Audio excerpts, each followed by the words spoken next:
Friends, మన జీవితాన్ని 7 ఎకంతో పోల్చుకోవచ్చు. 7 ఒకట్ల 7 సంవత్సరం వరకు బాల్య దశని అది సూచిస్తూ ఉంది. ఎప్పుడైతే బాల్య దశ నుంచి కొద్దిగా వయసుకు వస్తాడో అది 7 14 అవుతుంది.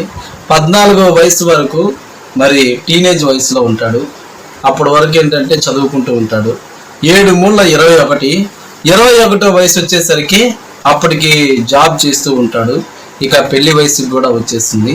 7 4 28, 28వ సంవత్సరానికి వచ్చేసరికి అతను జాబ్ చేస్తాడు, పెళ్లి చేసుకుంటాడు. ఆ తర్వాత ఇక సంపాదన మీద పడతా ఉంటాడు. 7 5 35, 35వ సంవత్సరానికి వచ్చేసరికి ఆల్మోస్ట్ సగానికి సగం సంపాదించేసి ఉంటాడు.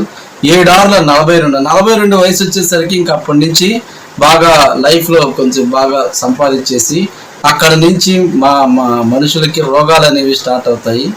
తర్వాత 7 49, ఈ 42 సంవత్సరాల నుంచి 49 సంవత్సరాల వరకు మనిషి యొక్క జీవితంలో అప్పటికి ఆయాసము, దగ్గు, జలుబు, జ్వరం, ఇక శరీరంలో ఉన్న వ్యాధులన్నీ బయటకు వచ్చేస్తాయి.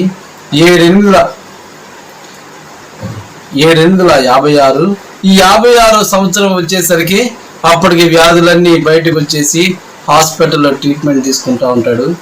7 9 63, 63వ సంవత్సరానికి వచ్చేసరికి ఇక ఎండింగ్ స్టేజ్లో ఉంటాడు. 7 10 70, అప్పటికి మనిషి ఉండొచ్చు, ఉండకపోవచ్చు. అయితే ఒకవేళ ఉన్నాడంటే ఆ బతికినంత కాలం ఆయాసమే, ఎవరికి ఉపయోగం ఉండదు. అయితే అప్పటికి మనిషి జీవితం అనేది అంతమైపోతుంది.